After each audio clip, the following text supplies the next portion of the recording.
and good afternoon to all of you ladies and gentlemen, and happy new year. We were on our way to look for the incredibly endangered wild dogs that we had this morning, and instead encountered 3 of the most endangered birds on Djuma, because that's just how we roll. Hey, Brian. 2016 is already spoiling us. Welcome to the Sunset Safari. My name is Jamie. I have Brian on camera with me this afternoon. And we're already being spoiled. It's such an incredible way to start what is actually quite a hot day despite the overcast weather. It's about 33 degrees centigrade. And don't forget that this is a live safari, so everything you're seeing on your screen is happening right here on Djuma and Arathusa game reserves in the Sabi Sands. And please send us through all of your questions about the fascinating things that we see, or your comments that you would like to make. You can do that on hashtag Safari Live on Twitter, or you can email through to questions@WildEarthTV. And I'm not going to natter away anymore because our trio of hornbills is on its way. Now, as I said, it is one of the most endangered bird species. They estimate there's about 1,400 of them left in the entire world, which equates to roughly somewhere around 400 breeding females. Now, they don't want to let me get too close, but from what I can see, it looks like a male and 2 females, which would be about right. 3 adults. It's quite tricky to see. What you're looking for is the blue spot under the chin of the female. But I need them to look at me for me to see that. One's definitely a male. It's got that very pronounced red under its chin, and they love these open patches of ground, which is why we're seeing them so beautifully now.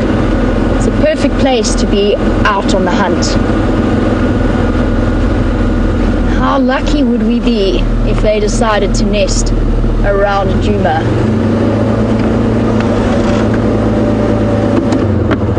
They're also panting with the heat. Beaks all out and open. And that is Michael, I agree. I really like these birds as well. Funny, they're not everyone's cup of tea though. I was just telling Brian before we went live about a volunteer that I had as a guest this time last year, and we used to drag them out at 3 o'clock in the morning to go and find the nesting sites of the ground hornbills, because that's when they start to call at first light. And we were monitoring their population, and he'd built up this idea in his head that the ground hornbill, he'd never looked at a picture, he just assumed it was some kind of phoenix-like bird covered in reds and golds and yellows. We don't know we still to this day don't know where he got the idea from. But 3 weeks into his 3 o'clock in the morning wake-ups, he saw his first ground hornbill and was devastatingly disappointed. I think they're incredible birds. I think they are so beautifully striking. Something that is on the cusp of the population at this point could go either way. It could either recover or it could start to decline. We've got to put some seriously concerted effort into protecting these magical birds. And for those of you who are going on holiday to the Kruger National Park, if you happen to see any of these wonderful birds, have a look for the tags and have a look at pictures of the way that you can tell the difference. Oh, got something there. Probably one of the insects out and about. But if you do see ground hornbills, please, we ask that you report them to your campsite that night. Just let somebody know, official, and they will help with the monitoring that is done by various conservation projects, including the Endangered Wildlife Trust. So just record where you were, and if the bird has any kind of a tag on it, and whether you can tell if it's male or female. Plenty of space. But it's so fortunate that we get to spend a little bit of time with them and just watch their natural foraging behavior. And it's been interesting to see the dynamics of these 3 as well. They've stuck together, but 2 of them seem to be moving closer together then the third. The third wanders off on its own, and it could well be a juvenile. They take about 7 years to mature, 7 to 8 years to reach sexual maturity, and they're what's known as cooperative breeders. So the juvenile might be sticking around with mom and dad for a while to help to raise the next set of chicks. They definitely don't want me to get any closer. And to give you a sort of a rough perspective of size, I would say they're about the size of a turkey, maybe a little bit bigger. And those bulls make them fearsome, fearsome predators. They're renowned snake killers, with all kinds of fascinating social behaviors that we're only just in the last few years, with comprehensive study and having a look at them and observing their behavior, we're only really just coming to terms with the way that their social situation works and the way that they disperse and find partners and reproduce. And they're quite picky about where they make their nests. They like to use the same nest site year in and year out. And a marula tree like the one in front of us would be a perfect example. When a dead branch breaks off, they make a tiny little hole, and that is where the chick will hide away. Now, they are moving into a very thick block, and I'm not going to follow them off-road.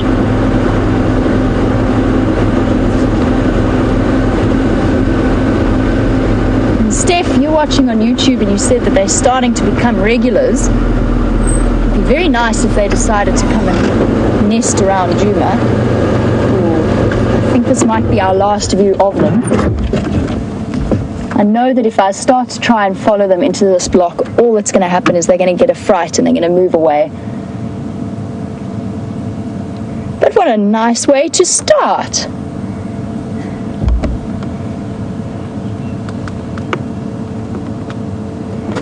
Oh, absolutely fascinating. Well, that was a nice way to start the Sunset Safari of 2016. And, very conveniently, they've led us straight to the road where the wild dogs were last seen. So Treehouse Dam is just down here. And the wild dogs came racing across this morning from across Gowrie Main and up to Treehouse, where they were trying to lap up a little bit of the mud, or the puddles of water around the mud. I'm hoping, because it has been so incredibly warm today, that they are somewhere in this vicinity still. I don't think they're going to have moved too far. I also noticed that they had very full bellies, and Brian, I think you guys had one that had blood on its face. Is that right? So they'd killed something, so they were full belly, and hopefully for us that means they are still somewhere in the vicinity. I'm checking at this point, this time of day, if you're out looking for predators, the first place that you start to look to is the big thick patches of shade.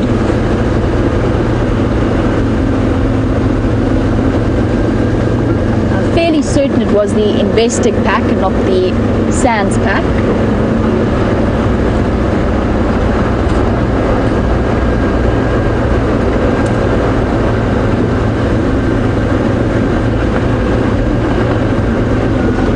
That we've been seeing brown hornbills fairly regularly, and Wendy23, who's watching on YouTube, you were wondering if it's likely that we are seeing the same individuals regularly, and the answer is I think so. I can't say with complete certainty. I know that there's a single male that wanders around Arathusa and around this area of Djuma. This is the first time I've seen 3 of them, but I know that the other guides and the other presenters have seen them before, and my suggestion is that they are the same. And the reason I say that is that brown hornbills tend to be, first of all, quite territorial. They will fight off other groups, and also they are, as I said, with their nesting habits, they're fairly set on using the same nest each season. It is breeding season at this time of year, so if they do have a chick, or if they do have an egg, then that is what they're going to be most focused on protecting. You got a wild dog. Hey, hello wild dogs. Oh, you know, does it get better than this to start off a new year?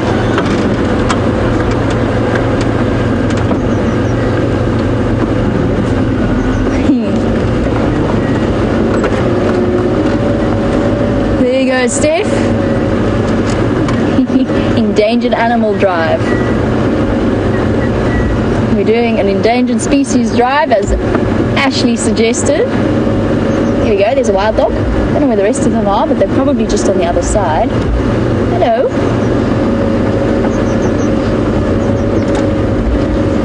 How are you? And perhaps, yes, maybe we should finish the drive with the cheetah. Just you know, just because. Why not? Why not? Exactly. Now, before we go on to chatting about this wild dog, one last question on the ground hornbill, and that is why they are so endangered. It's a combination of factors. One is, of course, as with most species out here, including the wild dog, habitat loss. And hornbills and wild dogs actually share that in common. There's some of the pups all lying off in the shade there, the adults. Afternoon stations, any updates? Sorry guys, bear with me one moment. I'm just going to hop onto the Game Drive channel. Afternoon, Craig. The Dutch are still at Treehouse Dam. There's space for two.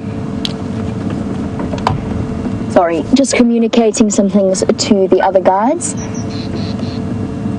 Very sleepy doggies. So yes, in the same way, both for wild dogs and for the ground hornbills, persecution by humans is probably the leading cause of their population destruction, as well as a serious loss of habitat. Now, wild dogs need huge amounts of space, so do ground hornbills. Very picky about the trees that they use as nest sites, and as I said, actually quite slow breeders. I'm making my way from Gary Main to the west. There are fascinating similarities. The other reason, of course, with ground hornbills is the fact that they tend to, first of all, they are, in theory, one of the traditional medicine uses. I don't know what they use it for, but I do know that they are poached, they are hunted, probably for the bills and the pouches around their face. And also the fact that they are quite destructive birds. As I said, they're territorial. And with those powerful beaks, they're not necessarily all that bright when it comes to their reflection in windows. And when they see another hornbill reflected in the glass, when they see themselves reflected in the glass, they think it's competition and they end up smashing people's windows. And bear in mind, of course, that out here there's some very serious socio-economic problems. And people don't necessarily have the money to fix up their windows constantly. And it becomes a source of much contention. In a similar way, the wild dogs also have an interaction with people right up until the turn of the century. Not this turn of the century, but the turn of the 20th century. It was good conservation practice to shoot wild dogs. That was how you conserved the other wildlife, because they were just predators and they were, what's the word I'm looking for? Vermin. They were treated like vermin, especially by farmers. And the government used to pay people money to go out and to shoot them. I'm going to go around. Let's go have a look at the other pups on that side. Oh, what an exciting way to start the afternoon. The other major cause of death within wild dog populations is another consequence of interactions with human beings, and that's the conflict with domestic animals. So they're very, very susceptible to things like, oh, sorry little one, you were totally hidden there. Sorry boy, you came out of nowhere. Oopsie daisy, did you see that one, Brian? Because I had no idea that was there. He was lying in shame, he was lying in the mud. Hello boy. Sorry big boy.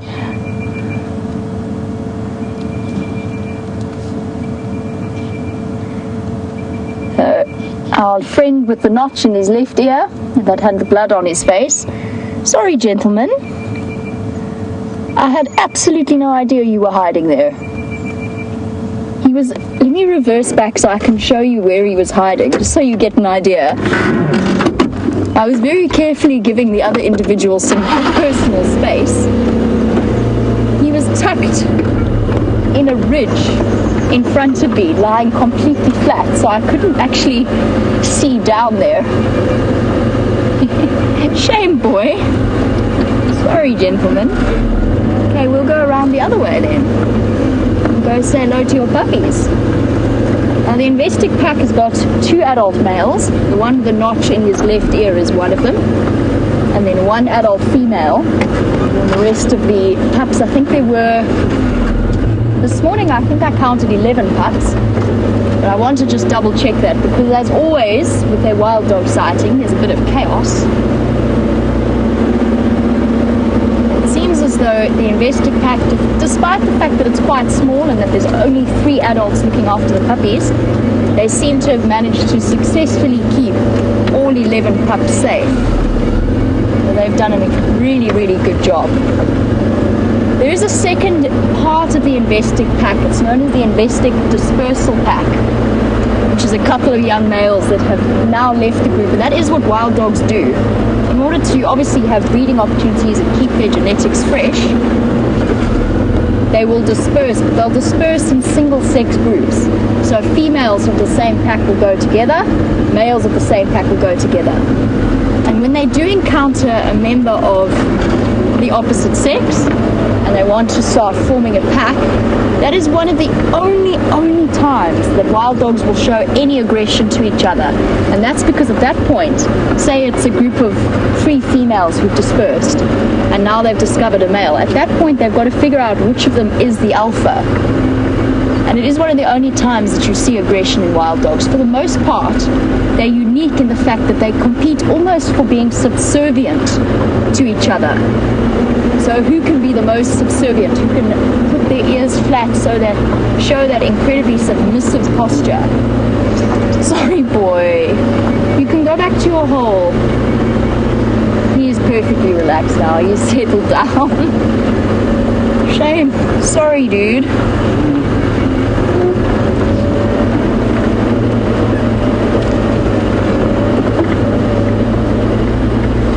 Hello, puppies.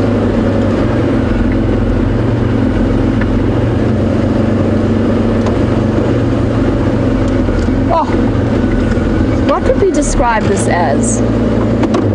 These sort of packs of sleeping dogs. We need a... Awesome, yes, awesome is good. Awesome is the way forward. But I'm thinking we need some kind of like a collective noun. A painting of wild dogs. No, that doesn't quite work. A pile.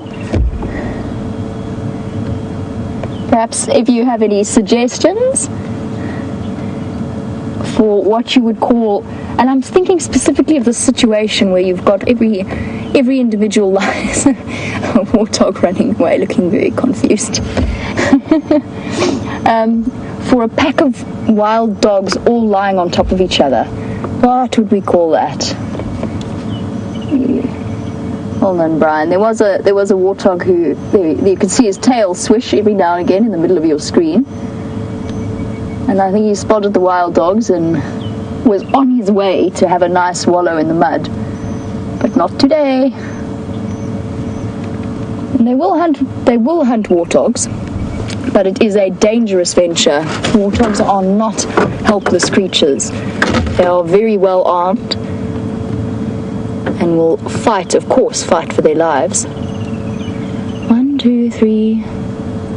My word, distinguishing individuals is not all that easy. 1, 2, 3, 4, 5, 6, 7, 8, 9, 10, 11. There should be 2 more somewhere. Maybe on the other side of the quarry bush that they've been using as shade. Or they're in that pack somewhere in the pile of puppies. There must be a good collective noun for them.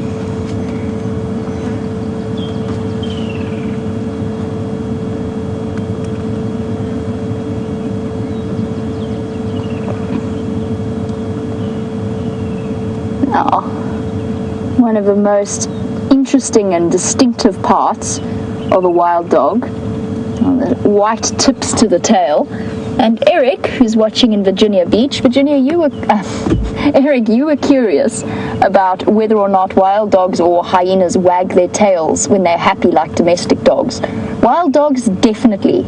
That tail plays an incredibly crucial part in their visual communication to the other members of the pack, and they'll it's part of that whole submissive posture where they, just like your dog might do to supplicate you, when they put their ears back and they give you that sort of a grin and they wag their tails. That's what wild dogs do. Hyenas have a very similar way of expressing themselves in terms of body language with their tails, but they don't necessarily wag it in pleasure. Usually when a hyena's tail is erect and curled upwards and fluffed out, it's actually a sign of sort of excitement or dominance. So not quite used in the same way that wild dogs do. But wild dogs, very similar to domestic dogs in that respect.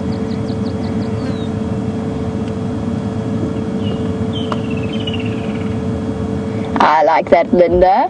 A puddle of puppies. Good afternoon, what might be there? Battalion has suggested ground dogs. Not much, I suppose, like flat cats. Steph has suggested hungover dogs. Maybe they celebrate it a little bit at the turn of the new year. No comment there. Pile of painted pretty pups. That came from Donna. I quite like that one as well. Some nice alliteration there. I think pile is coming through very strongly here.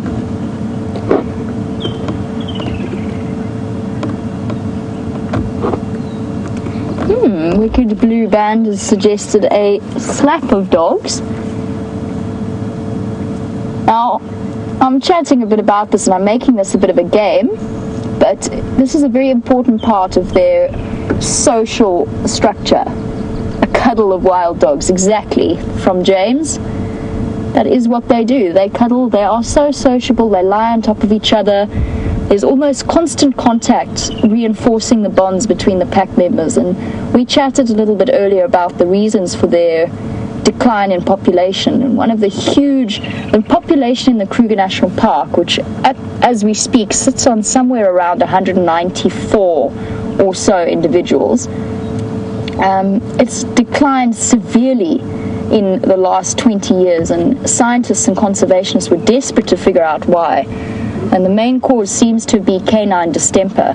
And as you can imagine, if everybody's as cuddly as these are in a pack and constantly licking each other's mouths, diseases pass far faster through social creatures like wild dogs and hyenas. Hopefully we're going to start to see the Kruger National Park. So where we're sitting right now, bear in mind, of course, that the Sabi Sands is open to the Kruger Park. We've got 3 million hectares of untouched wilderness, or fairly untouched wilderness. You're looking at 13 out of 194 members of this, and it's the only really viable population that can be left to grow and to intermingle because of the huge nature of the area that we're in. Whereas other wild dog packs throughout South Africa, at least throughout South Africa itself, have to be constantly managed through human intervention. It's one of those really unfortunate aspects of closed systems, that the animals can't disperse the way they There's a tail flicking. Vehicles on Wildteller. Let's go in and look at some of that. There's those white tail wagging.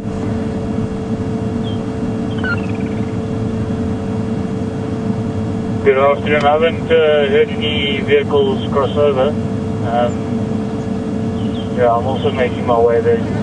We've got extraordinarily flat puppies, but they are they've got that incredibly social system. And Alana, you were wondering how they determine who the alpha is.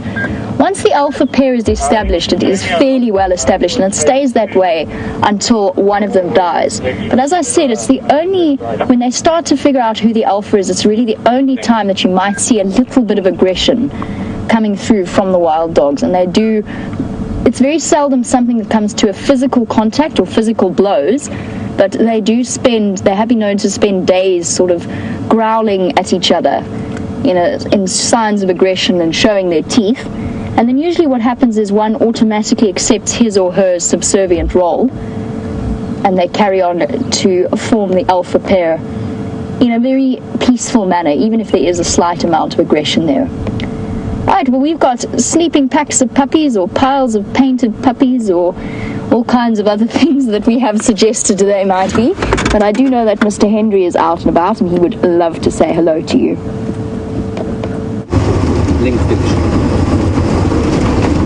Good afternoon, everybody, and welcome to the Rust Bucket, now the smoothest vehicle in all the Sabi Sands, thanks to Opa, aka the grandfather, the mechanic. Now, we have a special day today for two reasons. The first reason is that there is a cloud buildup. A giant storm seems to be building in the west. We're going to go to a viewpoint to have a look at that. The second reason, of course, is that the great cinematographer Willem Dorenbrach has returned from leave and is currently filming me, and that's why I look so shiny and just ever so slightly more competent than I do normally. Well, of course, that's not particularly difficult. But Willem is back from leave, and it's very good to have him back. Hello, Willem. There's Willem's stuff. So we're just going to quickly show you this incredible build-up of cloud, and I mean, as I've said, and I'm sure maybe Jamie was talking about it earlier, although it hasn't been as hot as it has been, or as it could have been, the kind of dryness has been feeling slightly oppressive. So when we see this cloud build-up here, it really does feel very exciting indeed. My eyes may be red as well. That is not due to the excesses of last night. I was very disciplined last night, in fact. It is because I put some cheap sunscreen on my face. It ran into my eyes, and I now feel like I have been basically swimming in pool acid. Right, let's have a look. There's a lovely viewpoint up here to be able to see the clouds. There's also a little dwarf mongoose running there. There we go. So you can see a wonderful build-up there over the Drakensberg Mountains, which you can normally see. And I did hear a brief rumbling of thunder. I am not so naive as to believe the promises of these lying clouds. But it is nice, nevertheless, to have a bit of what looks like it might rain. Right, of course, the one thing you're guaranteed to, if you ever make a YouTube video, the one thing that you'll guarantee, if you want to make a viral YouTube video, you're guaranteed to go viral if you film puppies. Of course, we have 11 puppies around at the moment, so let's go back to them with Jamie, and I will carry on trying to find some rain and the odd heartbeat. See you shortly.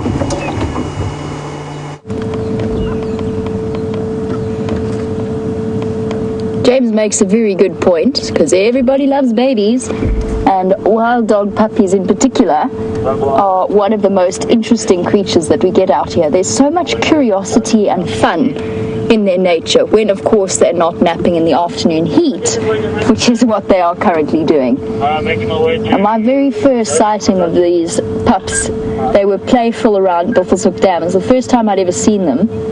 Sorry, the second time I'd ever seen them. And it was the most incredible sighting, watching them play with various bits of elephant dung and sticks and wandering around, just like proper puppies do. But it is very human, and as James pointed out, there's this odd feeling in the air that maybe there might be a storm. I'm not sure, I doubt it. I've been fooled before. I'm starting to think that it's just teasing us, the weather. But with this heat and humidity comes Mopani bees, and Brian and I are both enjoying their presence immensely, aren't we, Brian? Lovely. They are wonderful. Now, Mopani bees in this dry time of the year are attracted to any source of moisture. Now, of course, us being human beings, we have moist eyes and we sweat. So they really love that combination, and they spend a great deal of time trying to locate themselves into your eyeball. So if you see our hands flying around, that's the Mopani bees.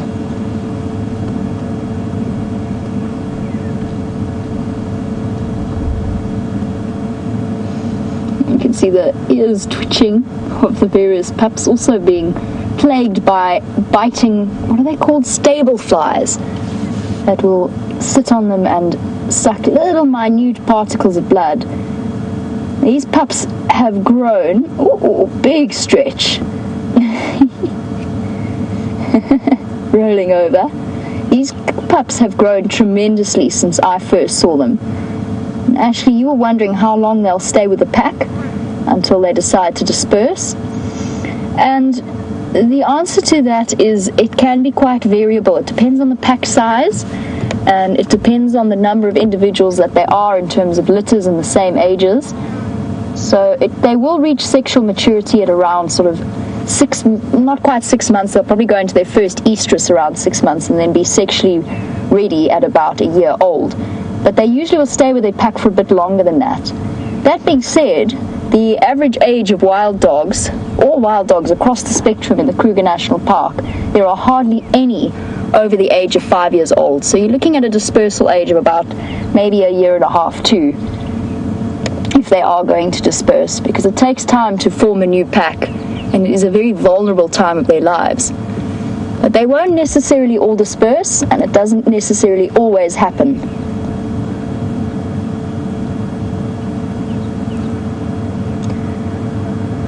Now, for a species that is as prolific a breeder, it is quite odd that they are so endangered. So the average litter size is between 13 to 20 pups.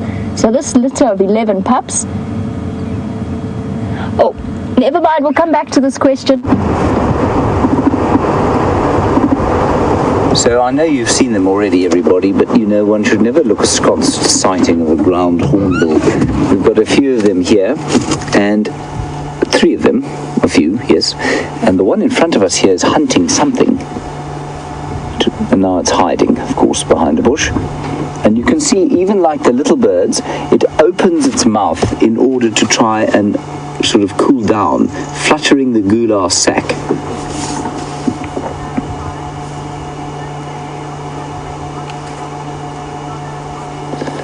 Donna on Twitter, you want to know if the male or female's got red on its bill.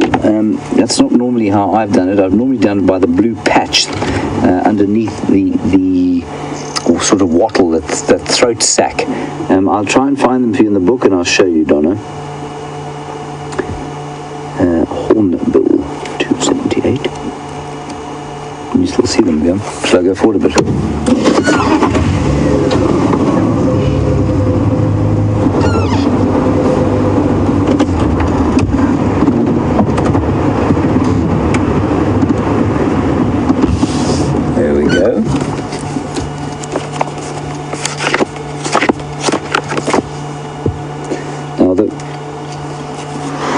You tell, Donna, is that the male will have a completely red throat sac and the female will have a blue patch to it. Ooh, got my glasses on still. There you can see the male has got completely red throat sac, and the female's got a little blue patch over there. And so we need to get a look with the binoculars at these birds to see. And of course, they're never seldom running towards us. They're normally running away. And so that's why it's quite difficult to tell. A flock of 3 is a small flock, but seems to be a fairly stable one. So with any luck, they will be fine and will produce some little offspring. I'll just sneak forward a bit.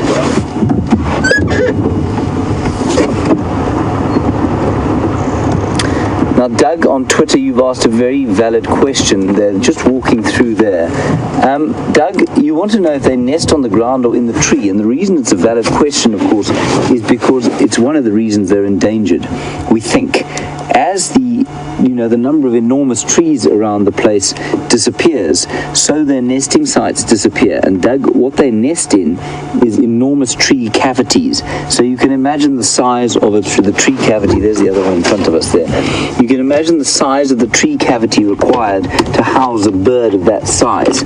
And so in a lot of areas where, especially where water is concentrated, of course these birds can fly to water, where you'll find elephants concentrating around the water and they'll push the trees over, and that then makes it, of course, very difficult for these hornbills because there are no tree cavities for them to live in.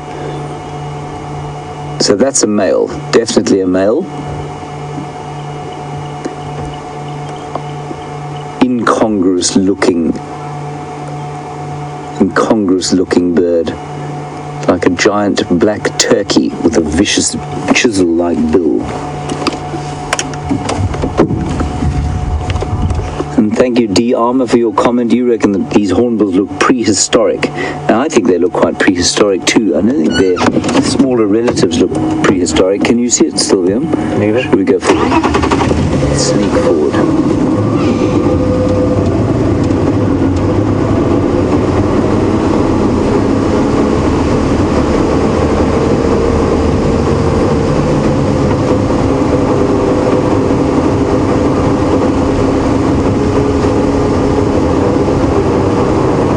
In here. There.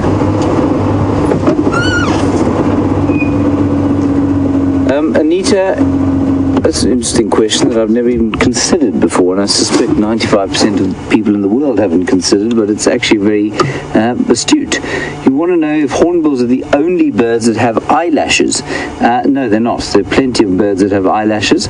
Eyelashes, of course, are used to protect the eyes from sharp things, and birds that, especially birds that forage in thorn trees and that sort of thing. Oh, there they fly. Will have need of eyelashes. Just maybe see those flashes of white. They flew off into the bush, and that's the end of the ground hornbills. Now we're quite close to where Jamie is, so we're going to carry on past there and hopefully go and find some elephants that were shouting earlier during the heat of the day. So let's head back across to Jamie, and we'll head towards the big drainage line and see if we can find the elephants. See you shortly. Something that side. We're still with our sleeping pack of puppies, and I'm going to be keeping my voice down just so that we don't disturb the other vehicles who've come to join us.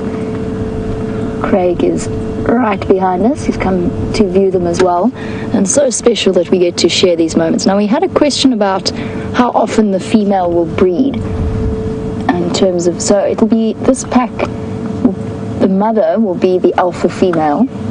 And of course, being the only female in this pack, there's no doubt about that. Sometimes, very occasionally, the beta female will also have a chance to breed. And typically the space between their litters of pups is about a year, between a year and 14 months. So they will den pretty much every year, and they very often den in a very similar place. They regularly reuse their den sites year after year. Now, we chatted a little bit about the dispersal, and I've been doing some reading and just double checking up on the ages that I gave you in terms of when they do disperse. And it is around 2 years old that they start to move away. And usually it is the females that leave. That being said, we're still finding out more and more new information about wild dog packs and their social structure. So although the males very often stay in their natal groups a bit longer, we know for a fact, because we've seen it with the Investic pack, we've seen a group of males disperse away from them. So it depends on the environment that you're in, the ecology of the area. Sometimes wild dog packs go up to 40 individuals in size and stick together for years. And other times, as with this Investic pack, the males move off and look for different and better breeding opportunities where they don't have to compete with the alpha. I think that the male that we saw with the tear in its ear is the subordinate male.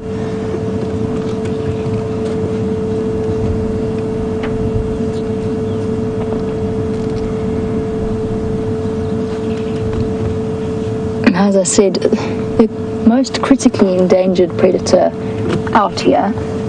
And Ron, you were wondering if one member of the pack got rabies, would it spread to the rest of the pack? And the answer is yes, and very fast. Now, rabies, of course, is transferred either by saliva or by blood. And it is a virus that attacks the nervous system very, very quickly. And very sadly, fairly recently, an entire wild dog pack was wiped out by rabies around the Hoedspruit area. And the rabies raced through that pack at a speed that they couldn't even get the wild dog's veterinary attention before it had spread and destroyed the entire pack. So rabies is a very, very serious threat out here. It is a naturally occurring disease, but it is made and propagated far more when there's interaction between animals and humans, as of course there is always going to be. Luckily for this pack, they are fairly isolated away from that hoodspray outbreak. See them panting. Not mainly the adults, but it's more the pups. Because the pups will stay in a den zone, especially when they're too young, too wild. Now, Christopher's raised an interesting point. So we very, very often chat about the ethics behind human intervention and whether or not we should intervene. And Christopher, you were wondering whether or not vaccinations could be considered, given how incredibly endangered they are. And there's definitely a very strong argument for the fact that it is human-induced, and therefore we could intervene in order to help them out a little bit. Now, I think that there are cases where they are vaccinated, particularly when there's a known outbreak in an area. And I know that, big stretch. I know that it has been considered, and it was considered for that wild dog pack around Hoedspruit. Unfortunately, the disease tore through them far too fast to actually get there in time. But there are programs underway and educational programs all about, mainly targeted at stray dogs and feral dogs within the communities and the villages, neighbouring reserves, to try and implement a process of inoculations for those animals. And the Sabi Sands is also very much involved in the way that that is handled. And hopefully with time, we'll see rabies reduced to the sort of natural spread, the natural disease path that it would have used to have followed. Is that clear, Sam? Okay. Thanks very much. We'll make our way there. I know Jamie's not going to be going anywhere. Now Becky, who's watching in Texas, Becky wants to know what the mortality rate is then. And I mentioned that statistic about the fact that there are hardly any dogs over the age of 5 years old in this particular part of the reserve. So there's almost a 90% mortality by 5 years old, or around that. It is a very, very difficult life that they lead, and there are lots and lots of predators out there. What's fascinating, though, is scientists and ecologists are still trying to figure out why it is that if a female can produce a litter of 13 to 20 individuals once a year, why it is that this population, or this predator in particular, struggles so much. And one theory that's been put forward is the fact that because they need huge, huge areas of space, their territories, their home ranges are absolutely enormous. And even in a vast area like the Kruger Park, they're still fenced in to some extent. And there's also natural lion population fluctuations, and the lion population and the hyena population out here will also have a tremendous impact on their mortality rate. This time of year, with these babies born during a drought, I think they have a very good chance of an almost 100% survival up until they leave the care of the pack. Probably the most dangerous period in their lives is going to be the dispersion time.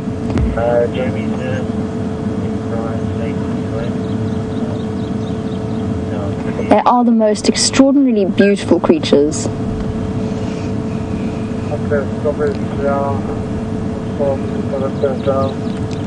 Now the pups have quite an unusually long period of parental care, so the parents will be caring for them right up until about 12 to 14 months old, at which point the next set of puppies will be born. And Michael, not yet. The pups are not going to be initiating hunts just yet when they are hungry. They're going to be... It'll take them another month or so, another few months or so before they really start to initiate. What they do mainly, what they're almost entirely reliant on now, is begging the adults for food.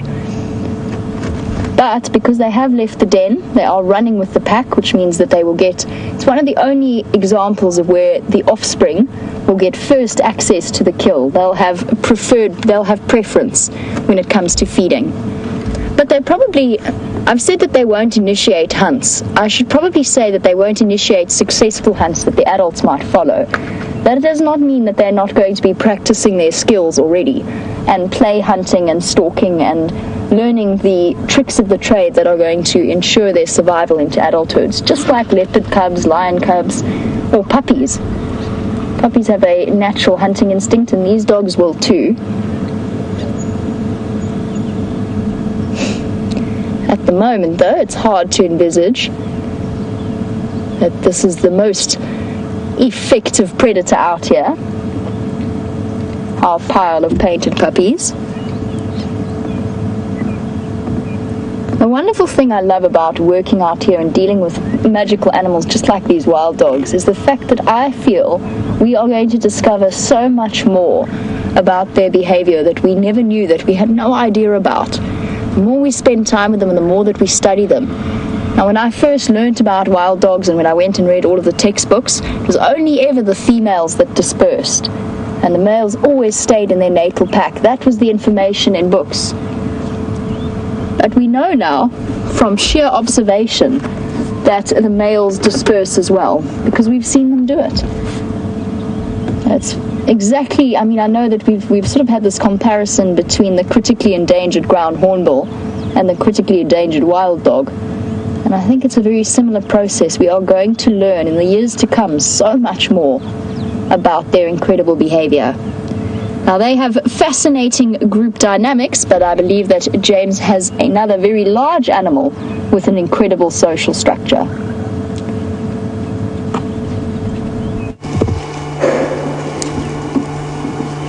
Right, so everybody, we've come into this thick area here, and there are some elephants. I wonder if it's the same herd that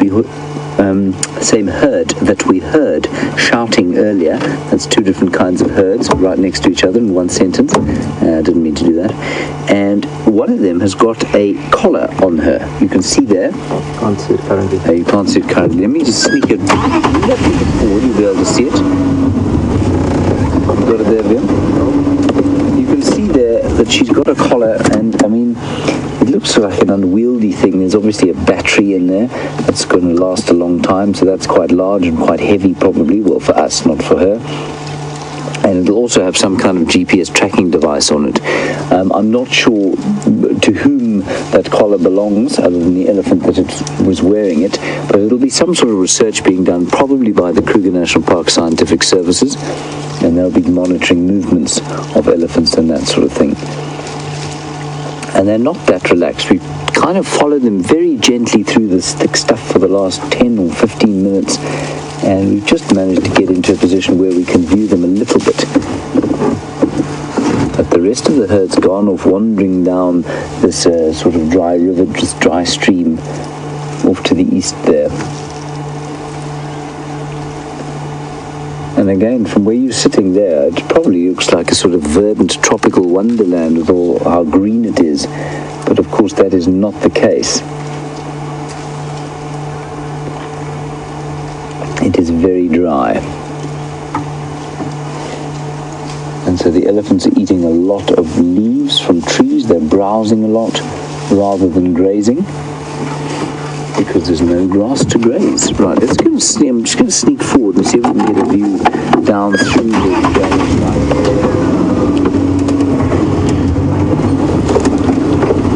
Like I say, they just don't seem to be very relaxed. It might have something to do with that collar.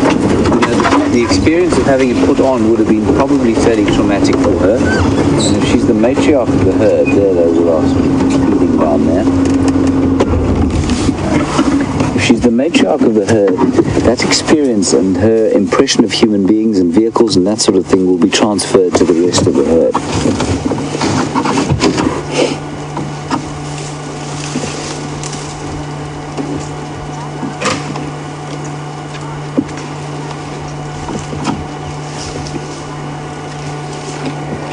Now, Alana, you're on YouTube and you want to know sort of about the social structure of elephants, and along with so many of the questions we get, it's a kind of anthropomorphic reaching out, if you like. We use the term family often when we describe animals. And Alana, you've said, are elephants family herd animals? Alana, not in the traditional sense of a nuclear family, certainly not like human beings.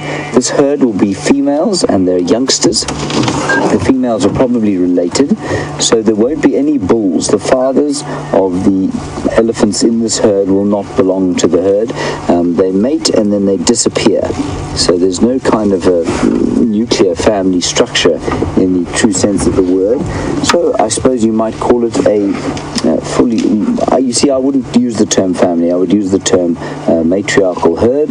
It's led by the oldest female, and it's a very kind of egalitarian society where the herd will help each other. They're not like lions, which will leave each other to die in the dirt. They help each other. They will adopt babies whose mothers have died. And so it's a really kind of, we can identify with the social structure of elephants, not from a family point of view, but certainly from the point of view of their egalitarian nature, their willingness to help each other. And I think that's half of what makes them so attractive to people.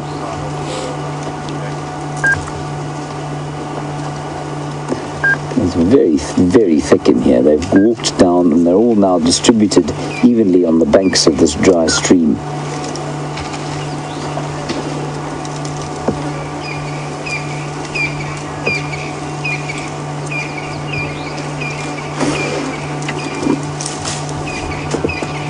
And Alana, you also want to know if they can sense a storm like some other animals. I'm not sure that they sense the storm so much as rather like us, see it coming, hear the thunder, see the lightning. So I'm not so sure that they can sense it. I think some animals can probably sense a change in barometric pressure, and therefore, you know, they can predict whether storms are going to come. I'm not sure about elephants. I don't see why they shouldn't be able to. I'm just trying to think what advantage it would give them. Obviously, flooding and that sort of thing are not a real danger in this area, wouldn't really create an issue for them. So, and the only advantage I can see is that if they could predict where weather was going to drop, you know, if it was very dry, then the matriarch might lead them towards where the storm was going to break. But I think they do that more from sight and sound in the same way that we would.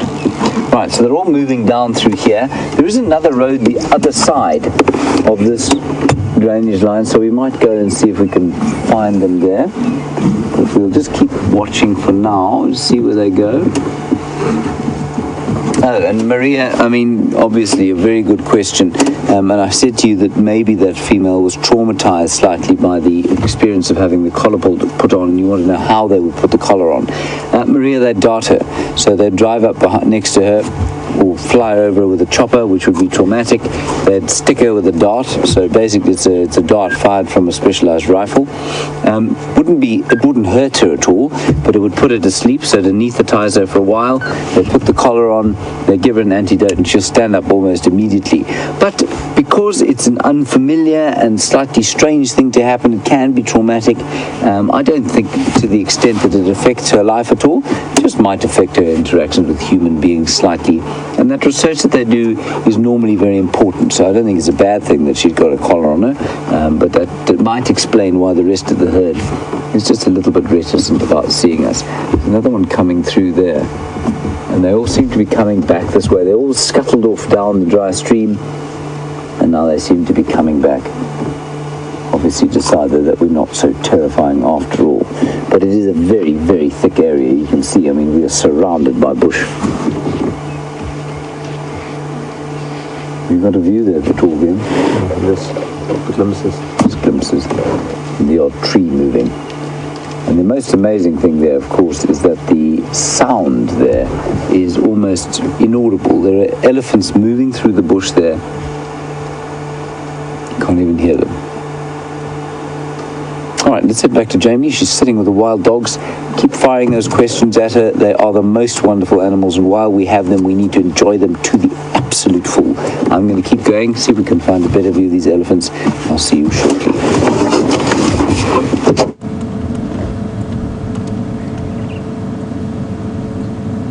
James is absolutely right. We are incredibly fortunate to be sitting with this pack as we've been able to do pretty much all afternoon. They're looking very, very happy, all contented with full stomachs and panting in the shade, or trying to find shade. Lots of very busy little lungs at work, cooling them down and helping digest some rather round bellies. Now, we chatted a bit about mortality and pup mortality, and I just wanted to mention something about the social dynamics and the way that wild dogs have evolved to be. So a female can have up to 20 pups, but as you can imagine, the pressure on her to raise that many pups without any kind of help is one of the reasons why wild dogs have evolved this pack system, so that the rest of the members of the pack will help her. They'll help bring back food both for her and for her pups. It's a very interesting system of reproducing, whereas the big cats sort of have maybe 2, maybe 3 cubs at the most. And the same goes for hyenas. You never really get more than 2 cubs per female. There's still a slight mystery as to what it is that causes such a high mortality rate, but a small pack like this, with only 3 adults, 1 female and 2 males, and there's one of the males off at the back there, you can imagine that it's a slight disadvantage. So the Sands pack, with their somewhere in the region of 21 individuals, and 10 of those being adults, or 11 of those being adults, the pack has a far higher survival rate for the pups that it rears, which is why I've mentioned before that I think this invested pack has done very, very well to keep all 11 pups alive and happy over the last few months. And of course, the larger the pack as well, the larger the prey that they can take down.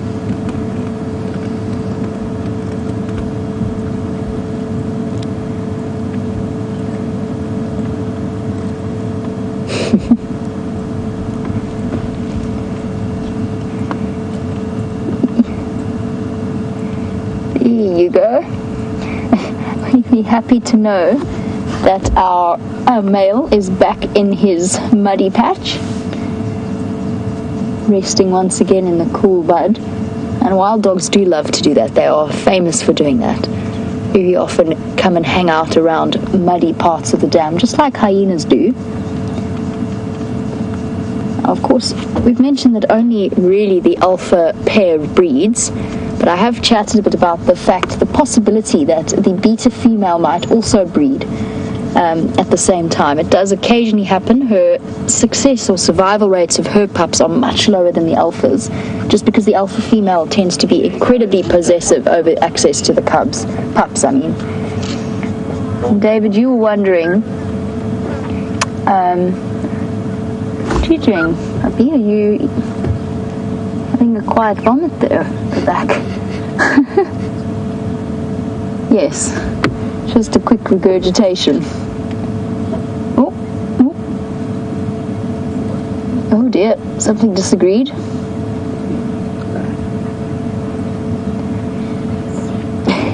Coughing up some bile, almost on the other wild dog's head. Quick sniff to investigate. Yum. Afternoon snack. Second breakfast. Second breakfast, Brian says.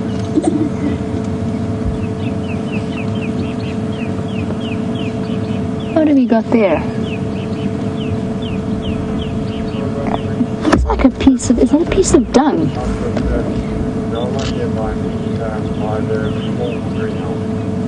Looks like dung. Having a bit of an investigation. Maybe even feeling peckish. Oh, my binoculars, they've gone walkabout. There we go. And Paul, I'm going to get to your question. Oh no, actually I haven't finished answering the question about lactating females yet. So in lions will allosuckle. That I think is what you're referring to. But a female won't start lactating unless she has pregnant herself. What you will find is that they tend to time their estrous cycle and therefore the birth of their cubs around the same time, which means that they can allosuckle the other members. But unless a beta female in a wild dog pack has actually had pups herself, as far as I know, she won't lactate.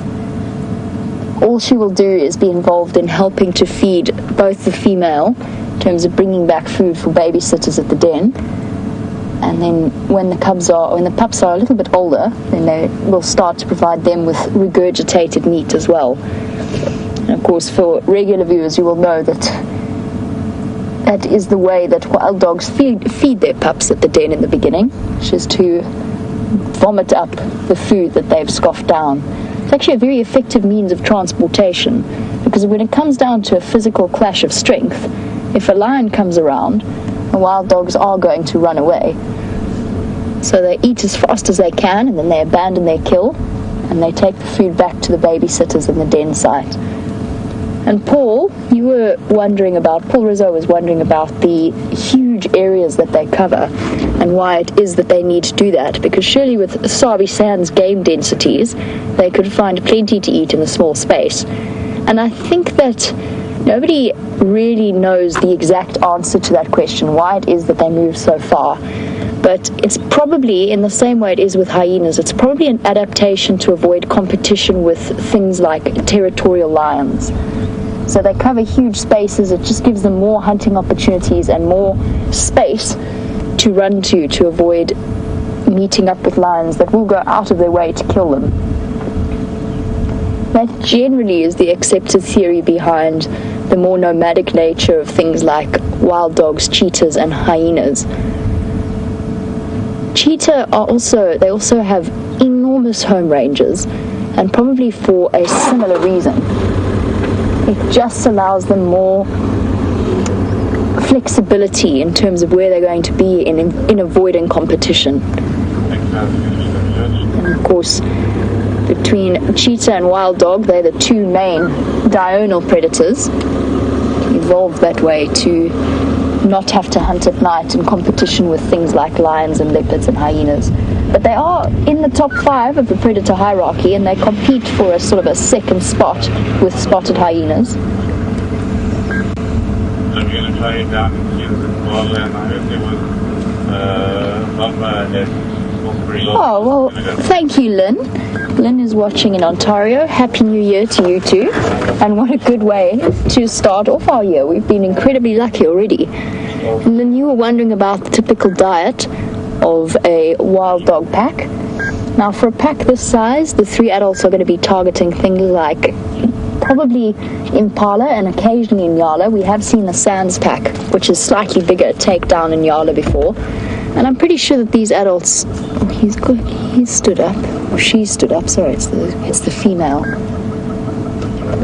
She's having a look around. Lynn, typically you're looking at impala, and in the Kruger National Park, in fact, impala make up pretty much 80%, between 60 to 80% of a wild dog's diet. The rest of it is supplemented with small things like steenbok, but a steenbok doesn't really spread between a 14-member pack all that well, and they need a little bit more, something more substantial. So it depends on the size of the pack, but it is mainly an impala-based diet. And the dog that we saw throwing up earlier threw up a little bit of bile. There's a chance that it has ingested a piece of bone, a shard of bone, or maybe even a hoof that isn't wanting to go down. And I've seen that happen with predators like wild dogs. Leopard I've seen do it, and I've seen lion do it as well, when they've just bitten off slightly more than they can actually digest.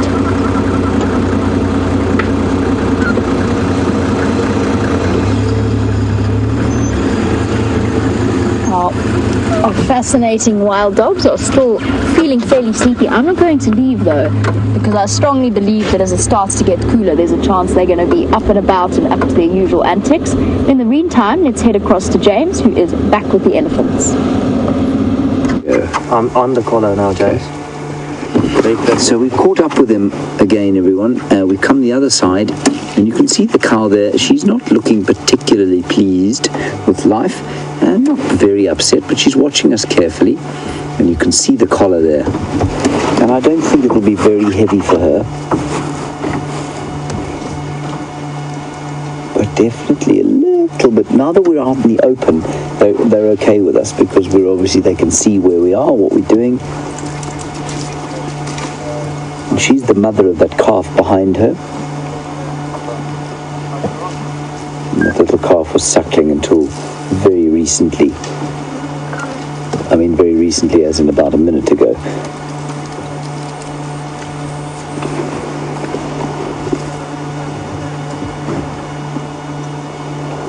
So Pat, in theory, yes, I guess they could. You want to know if branches could get stuck underneath that collar. Yes, Pat, I suppose they could. But, you know, the elephants are so strong and their trunks are so dexterous that you'll find that she'd be able to pull them out very easily. She's not very happy with us. Let's just watch her carefully. I'm going to lower my voice.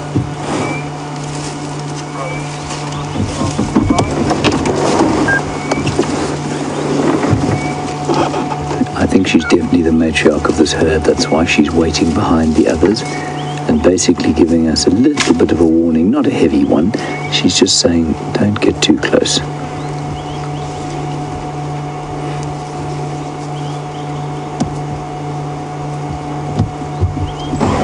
She's still watching us carefully.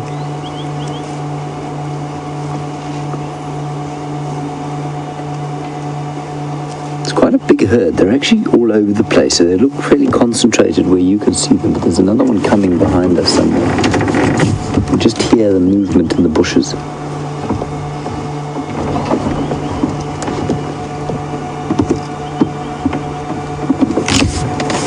Behind the tree. Can you see it? Yeah. Okay, them can see it. I'm not going to move simply because I don't want them to move off, and I think that the elephant behind the tree will probably come this way. Moving this way, Vim. I can sort of see the tusks. I'm going to sneak a few meters forward.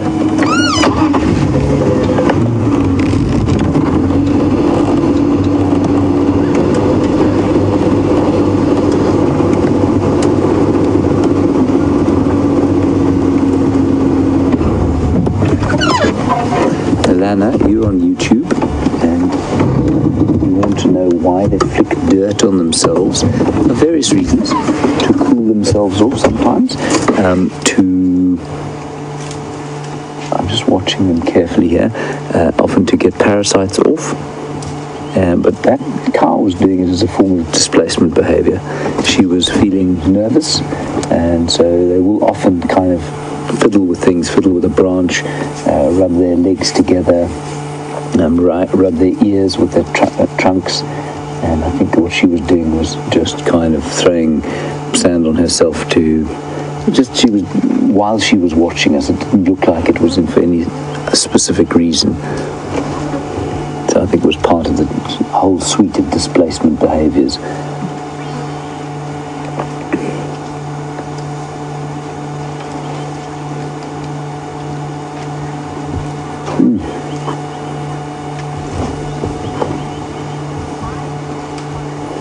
Hello, Caleb and Donna. You've obviously just joined in, and anyone else who's just joined us, welcome, of course, and thank you for talking to us. You want to know why that elephant's got a collar on? I suspect, well, it's definitely a research collar, and I think probably put on by the Kruger National Park Scientific Services, and it will have a GPS tracker in it that will tell the Kruger Park where she is all the time. And it's very important, of course, to understand where the elephants are moving. And so I think, yeah, I mean, I've never seen it before, so it's just an indication of how far they are moving. The fact that, you know, I've been here now for 8 months. I've seen countless elephants in this area, and that one's a new one. So nice information will be gathered by the scientific services just to see where this herd moves. There's another small elephant through here. Move forward, but I don't want to split it off.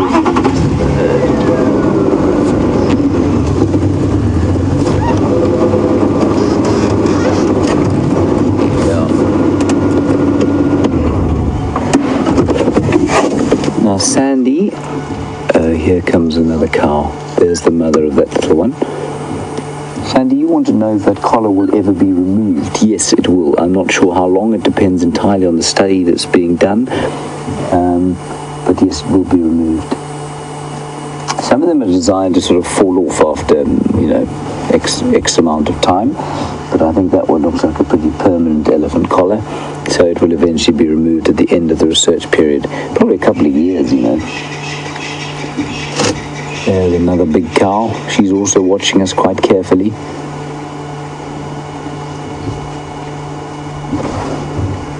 You can see turning, opening her ears out, just to say, I see you, I'm watching you.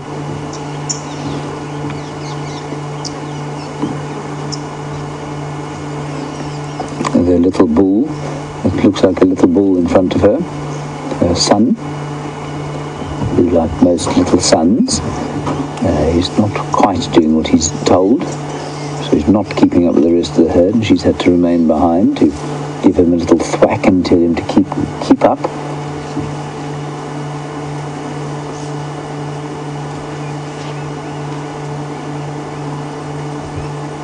Very sweet. Now, I think for me, the trick with a herd like this is to, once they've been so confiding like this, they've... hear them talking there. And like I say, I mean, you can make the sound of an elephant which goes, and it doesn't, that's not what it sounds like to them. There are a whole suite of frequencies there in that communication that we cannot hear at all. Oh, and there's some buffalo coming through here. Just through there. Look, the buffalo looking at us.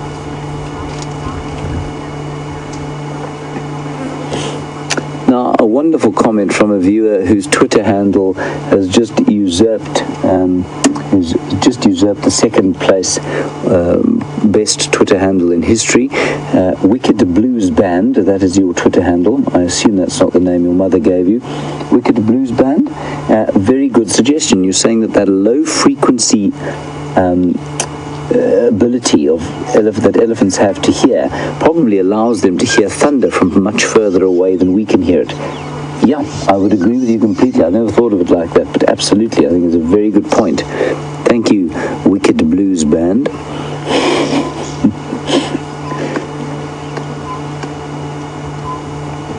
Right, let's sneak around the corner here and have a look at this buffalo. I'm not going to chase these elephants. I think they've been very kind to us to let us watch them, and you gain trust with elephants very slowly. So they've been, you know, they allowed us to watch them for a while, then they moved off into the bush. Two of them looked at us and said, we're not that happy with you. This is a breeding herd. This is a small breeding herd of buffalo. It's not just a group of bulls. So I'm just going to get into this little clearing. Let's have a look. Just to keep you posted, those dogs are still very sleepy and where they were earlier. So as soon as they move, we'll certainly go back to them. If they get on the hunt, I'll hopefully go and join Jamie and try and stay with them.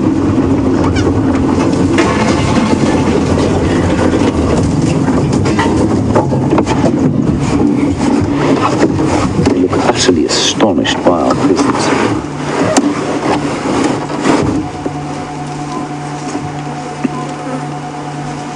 I just want you to listen carefully.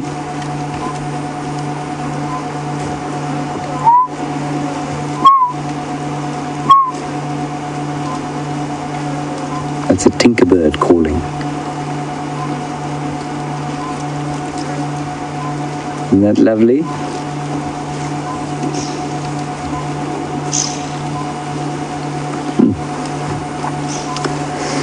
Now, we are watching these buffalo, of course, and if we look at the one horning at the bush there, he's got a pretty big rack of horns. And Steph, you're on YouTube, you want to know how heavy I estimate the fully grown, sort of the horns of a fully grown buffalo bull to be. Steph, there are two things to that question. First of all, that they vary so much. I mean, they can vary from, that looks like a pretty heavy set, to some of the older bulls who've got much smaller sets of horns. But, so, you know, it will be very variable. But the other thing to say is that we know exactly how much they weigh, because we obviously find their skulls fairly frequently at kill sites. And a rack like that chap in front of us, is a pretty impressive set of horns that he's got there. Probably weighs close on 15 kilograms. So in pounds, that would be about 40 pounds. 40 pounds worth of horns. So that's quite a lot. Not a sort of a gentle hat to be carrying around the place. And this, I say it's a breeding herd. It's got females in it. It's got bulls. It's got 1 or 2 calves. It's a very small breeding herd. You know, there can be up to sort of 1,000 strong in this area.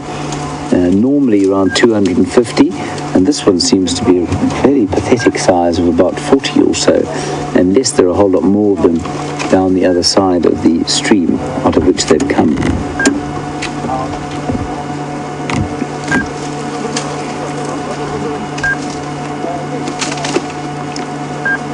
Tiny little herd. And I suspect they're moving towards the water at the Djuma Dam Cam.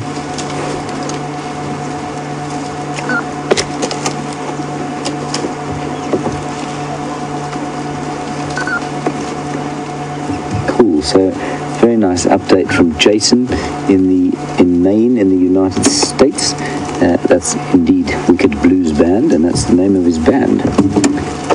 Jason, send us a link through to your, if you've got any YouTube links of your band playing, I would be fascinated. I enjoy music very much. Hashtag Safari Live us with the link of your band. Look at this odd set of horns there. Get them there. You've got kind of his left-hand horn is growing at a very odd angle. No, you can't see him. Sorry, he's just gone behind the bush here.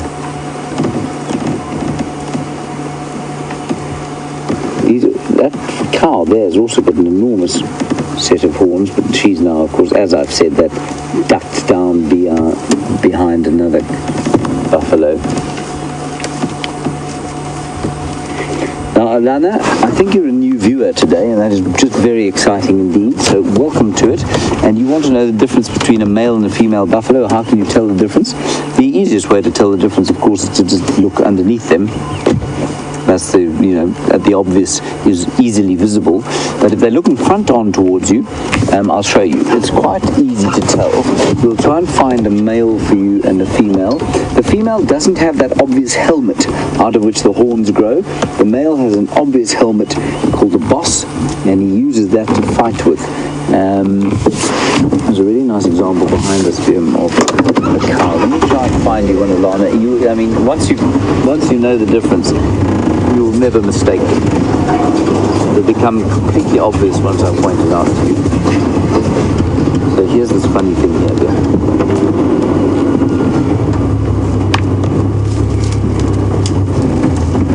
So that's a bull with that odd-shaped horn. That's a bull, and you can see he's got a sort of helmet out of which his horns are growing. And then there's a cow coming. Let me just swing around.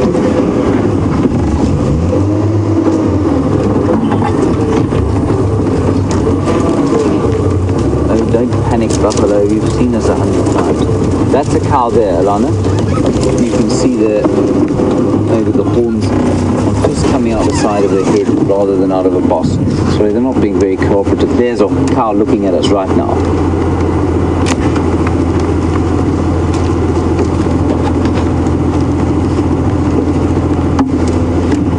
Right, so Alana, I hope you got that.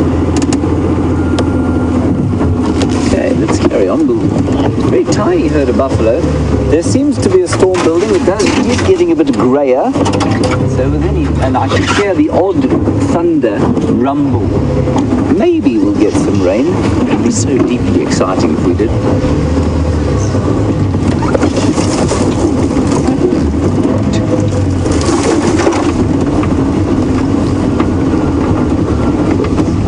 Hello, Maria. Yes, absolutely correct. Very nice bull there. And very nice birds. Maria, you want to know about those birds sitting on the end of the buffalo and what they do? And do they get rid of parasites? Absolutely they do, Maria. They get rid of ticks mainly. And without them, the buffalo would certainly, or many of the herbivores out here, would certainly probably carry a greater parasite load, mainly from the infections the ticks would give to them. So yes, those birds do help them, and they're called oxpeckers, and those particular ones are called red-billed oxpeckers, and there might actually be a yellow-billed oxpecker in amongst them. No, they're all red-billed oxpeckers.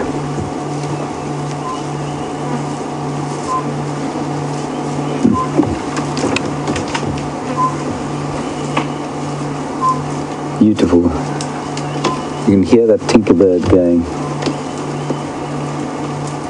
Now it's stopped, of course.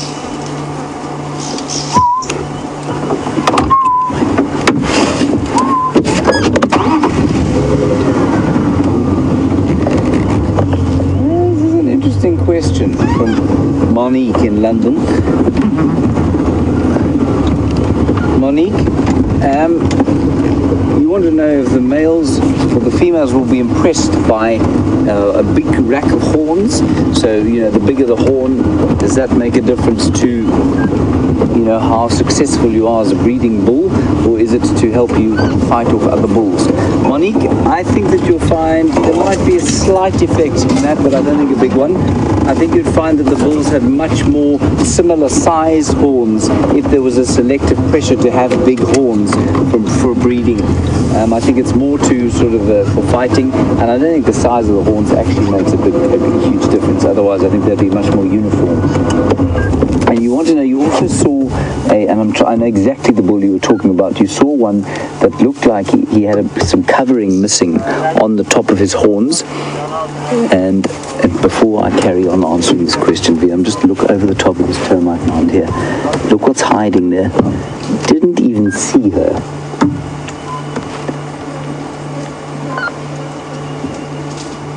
Those elephants we were watching are right here, and they've gone totally silent as we've come past. Isn't that amazing?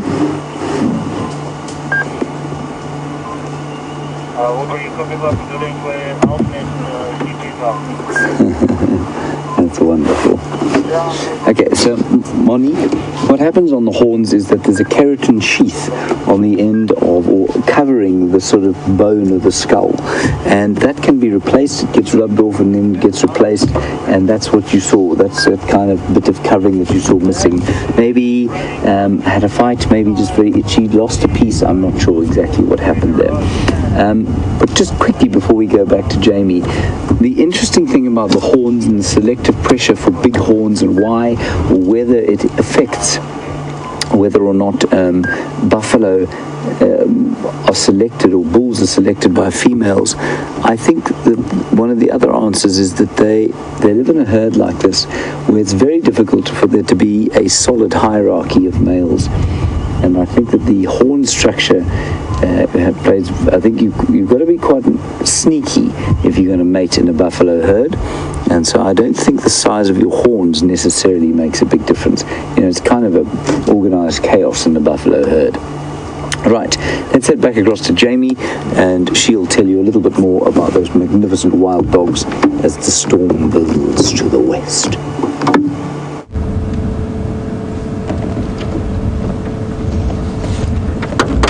With our, as Jerry described it, smoosh of wild dog puppies, all quite happily lying on top of each other.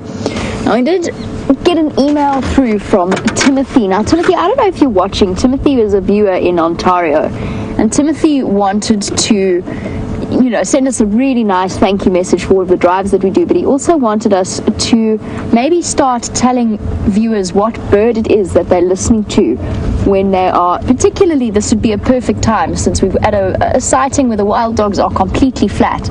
Now, Timothy, it's something that I used to do in the beginning, and I'm really glad that you reminded me to keep doing it, because I sometimes forget, and we get very used to our regular viewers being very familiar with the sounds of the bush.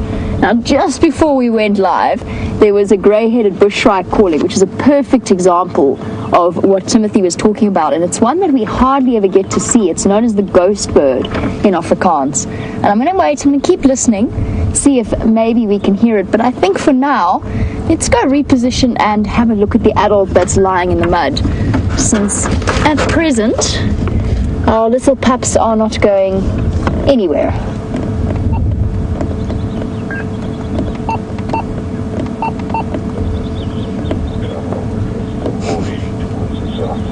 Looking very flat. Timothy, if you are watching, I promise you I'll find a ghost bird to show you so you can hear that incredible whistling sound that they make. We've been calling for the last 20 minutes or so, and now just because I wanted to show him to you, it's all quiet.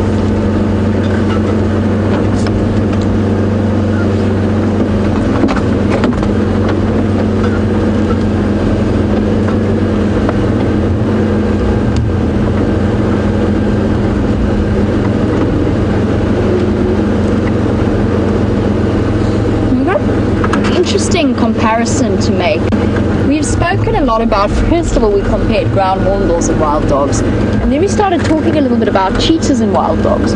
Now, obviously, the most distinctive difference is, of course, that cheetah are solitary hunters, or ever so occasionally hunt together in small male coalitions, whereas wild dogs are incredibly sociable. But the one aspect, or one of the aspects in which they're very similar, is that there's a strong skew in favor of a male-dominated sex ratio, which is very, very unusual. Obviously, always in most animal groupings, a skew in favor of female sex ratio dominance is more productive in terms of producing offspring. But in wild dogs and in cheetah, it's the case that there is a male skew towards dominance. And Shell, you were wondering if any of the pups are female. So far, I have to be honest, I've only seen male pups, but I'm sure there are females in that litter. It will just be that there's a slight skew in favor of male pups. You've got very tatty ears. Lived a hard life.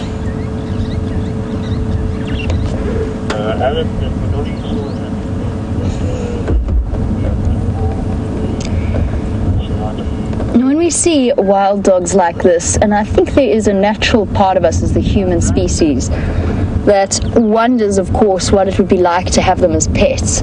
And Mike, who's watching in Montana, you wanted to know what the possibilities are like of domesticating wild dogs. And of course, at some point, our domestic ancestors, or our domestic dog ancestors, probably did interbreed with the wild dogs. It might well be the origin of some of the more domesticated breeds within Africa. That being said, they are vastly sociable animals. They have incredibly complex social systems, and it's like keeping something like a monkey or a mongoose or a hyena as a pet. It's actually, first of all, hugely unfair on the animal itself, in my opinion. And I often struggle with this because I think the idea is lovely, but ethically it's not what they are naturally designed to do. We've got our domestic pets for companions. We've done the hundreds of years of breeding with cats and dogs. They are now as dependent on us as we are on them. But for wild dogs, it would be very difficult for them to adapt. You'd have to have an entire pack, at which point you're really asking for trouble. And you'd have to be able to display the dominance that would be needed, because of course you would have to be the alpha as the owner, otherwise you're going to be in trouble. And that as well comes with certain behaviors, such as urinating all over the place as part of a submissive display. I think they're smart enough to be trained, but I don't think it's fair and I don't think it's right to think of them as domestic pet possibilities. They're also very smelly, although I suppose that's because they live out in the wild. Now, there's a certain tribe within Nigeria that keeps hyenas as pets. Now, hyenas and mongooses all have a very common trait, which is a anal gland that is adapted to providing a very foul-smelling paste. Anyone who considers having something like a hyena or a mongoose, they will paste their territories using that anal gland. And again, that social hierarchy, especially once the animal hits sexual maturity, is very, very complicated. I know of a few very well-meaning cases while I've lived out in the bush of people adopting wild animals. One example I can think of was a caracal, another was a honey badger, all in situations where the person concerned was only trying to do the right thing by helping this animal out because it had been either orphaned by human intervention or had a reason that it couldn't live in the wild. Hello, boy. You up?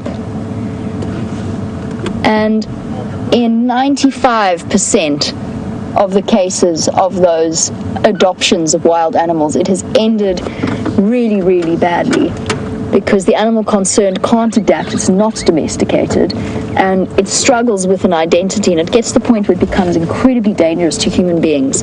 Now, wild dogs as wild dogs are not a threat to people. If I got out now and I walked, they might bare their teeth at me, but they'd run away almost straight away. But a domesticated wild dog is a very different creature. Just in the same way that the most dangerous wild animals are usually the ones, shame, gone to sleep, usually the ones who become more and more habituated to the presence of people.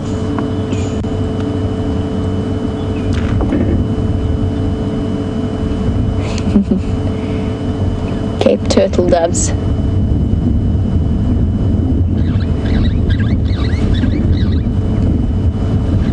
We know that this is the Investec pack just by the nature and the breakdown of the pack itself.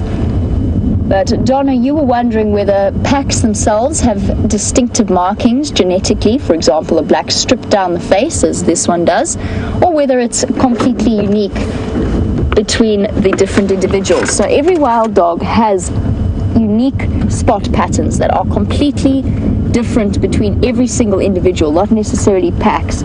That being said, Donna, it would be interesting to have a look and see if there's some kind of correlation. Maybe certain packs have a more dominance of black on their coats, whereas some have more brown, some have more white. It must be some kind of genetic code that is passed on that creates that similarity between them. Just like family members don't look identical unless they're identical twins, but there is that similarity because the genetics are passed on that way. And yes, almost all wild dogs have that white tail. The only exception I know of was actually one of the pups from the Sands pack, the half-tail pack. It used to be known as the half-tail pack. And that little pup had a black tail, but unfortunately I think has actually passed away at some point in the last few months. I never saw it, I only heard about it. But they do have black tails.